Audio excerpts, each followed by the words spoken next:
Hello, I want to welcome you to our teaching post here. It's called our Tools of the Trade Teaching Cache here. Basically what we use this for is when we are teaching Geocaching 101.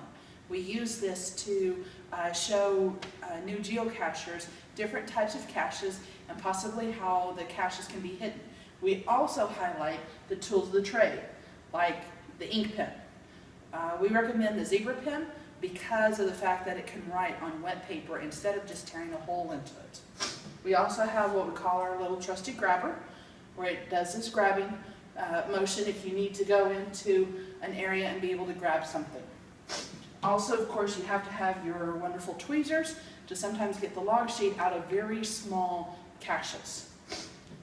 Next, we have what we call a twilling pen. I know that you can't see it, but there is a little slit in here, and when you come with dealing with picos and nano caches, you need to be able to roll up the log sheet very easily. And what you do is you put the piece of paper in between and you roll it up, and it makes it become very tight and be able to put it back into the cache. Next, we have what looks like a highlighter, but actually it has screws on it, screwdrivers, where it's a flathead and a Phillips on it.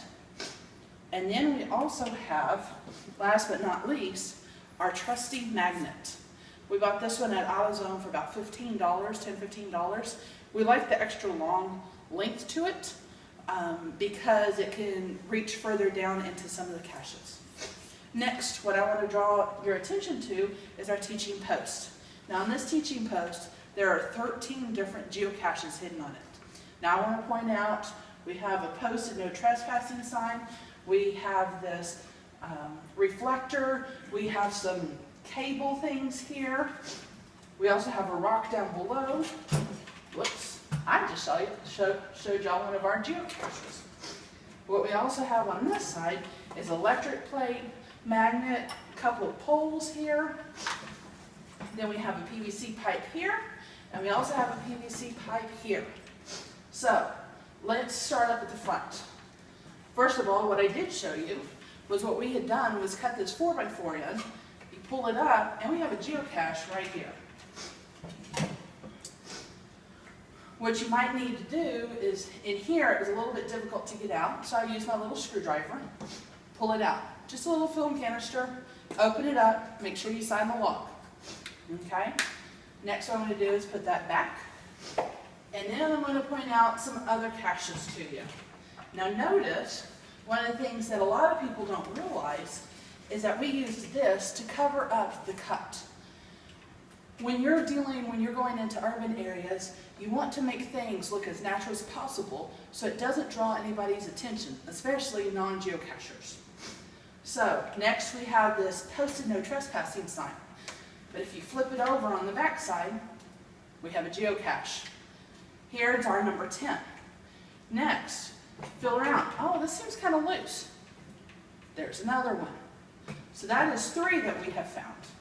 Next, now this reflector, I'm thinking maybe it'll be just like this trespassing sign, which if you flip around, look what we found. We found a pico. Let me pull this out and show you actually what a pico looks like. Again, I'm using my screwdriver here to be able to pull it out. This is a pico. Look how small it is. Another thing I want to point out is it's very hard to get the log sheet out. So we use our tweezers. And then what I want to point out is how to use this twilling pen. What I really like about it is that you can get it. Let me unroll it all. And then what I do is at the end,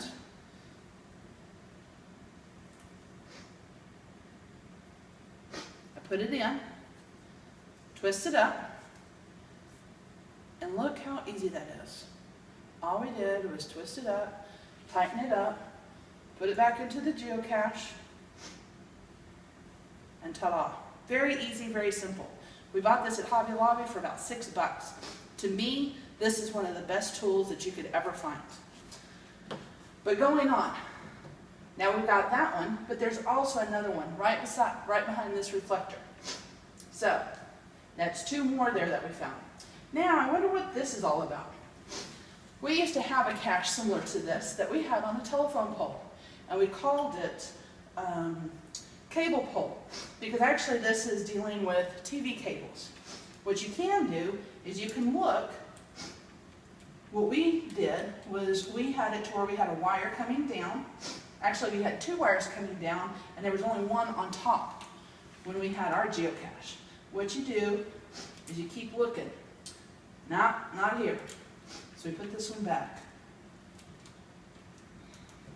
Let's try the other side over here. Ah, ta-da, I see some more paper. Of course, get your trusty tweezers again, and you can pull it out. Just like this. Now, and of course you can have your twirling pin and get it tightened right back up.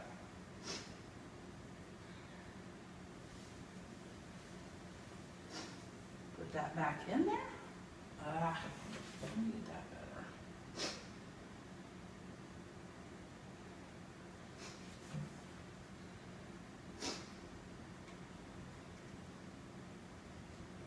Now, I would not recommend this hide for very long, because if it rains a lot, the moisture gets inside of it and it can really mess it up. So I would not suggest this unless if it's in an area where it won't be, where it won't get a whole lot of rain, or that it's covered by some type of building possibly.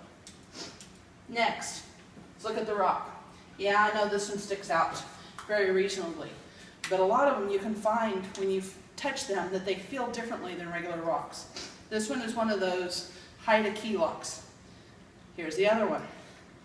This one we had a magnet on it so that it stays attached to this.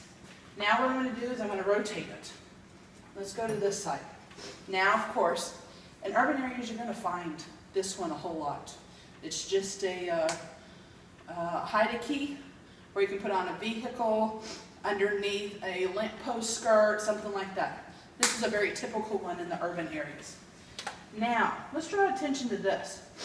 Usually when you're dealing with any type of electrical stuff, there's usually only one pole, but here we've got 2. Here's why. Because there's actually an extra one, and this is the geocache. This is what we call a bison tube. Now they come in various sizes. They can be a little bit smaller than this, and they can come a little bit larger. We even have what we call a mega bison tube, and it's about this big around.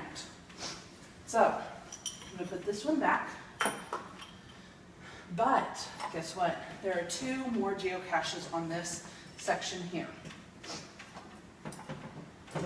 So, now, when you're doing with any electrical stuff, make sure that you be very, very careful. Because with stuff like this, you can get yourself electrocuted. So I would look at other places before ever opening any electrical boxes. But what I do want to draw attention to is that you will find in a lot of urban areas a cover just like this.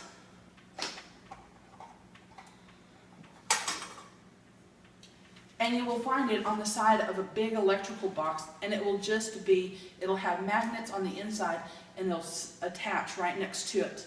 Not usually with an electrical box like this, it's attached to metal just like this. Okay? So here's one here, but guess what? Now, I wonder if there's one down in the hole down here, but there's not. What I want to point out is the nano. These I don't like. They are nuisances. But basically, it's a big pencil head. That's all it is. With a magnet attached to the bottom, and it attaches to any magnet, any metal siding. Now,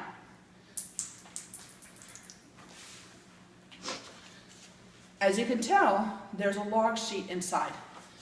There's a log sheet inside here where I would get out and I would have to use my twirling pin again to put it back in. I'm not going to pull it all the way out. Just suffice that that is a log sheet in there. So now I'm going to put it back. And I'm going to attach this.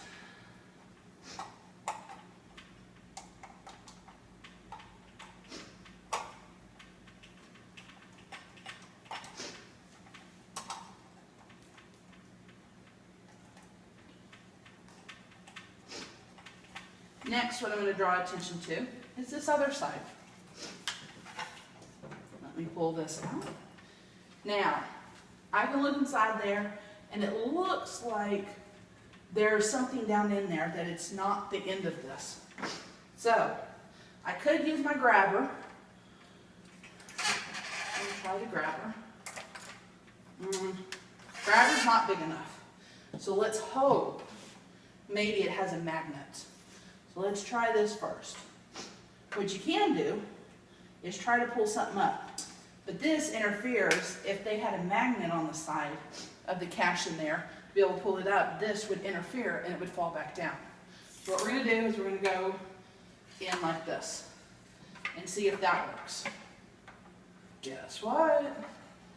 We put a magnet at the tip. There's a magnet inside of here. All we do is unscrew. The log sheet's in the inside. Now, make sure when you're dealing with one of these that you always put the magnet on top. For our teaching demonstration, I put an X, just so it makes it easier. And then we drop it back in. Okay? Now, we're going to go to our last side. Another thing that I forgot to point out to you is that you always carry water with you. Always. For drinking, let's say you get hot, you've been traveling, you need some water. Always carry at least a bottle of water with you, if not 2 or 3. That's what I would always recommend. The reason I say that is because this nest cache needs water. Now, in this instance, I'm not going to be using water and pouring it down. But what you will notice is that there's holes inside this PVC pipe. What happens is that you will realize most of the time on the cache page that they will say that you will need some water possibly, or something like that. What we would do, instead of the cache being on top like this one is, it would be on the bottom. What one person would have to do is go across and put their fingers and cover these holes. Now, I know these have holes right here, so one person is holding this while the other person pours in water, and what happens is that the cache will float to the top. I know it sounds weird and you don't think it's going to work because it's metal and maybe it's too heavy or whatever, but it works. As long as you have a tight, have it tight to where the water does not come out, and this geocache has water in it and it does not fill up with water, make sure that it's tight, it will float to the top. So, a review. Need magnet, tweezers, twilling pin, regular pin to write on, screwdriver, grabber, and some water. Now, I hope that y'all enjoyed learning about how we teach new geocachers what to look for. Thank you, and I hope you have a great evening.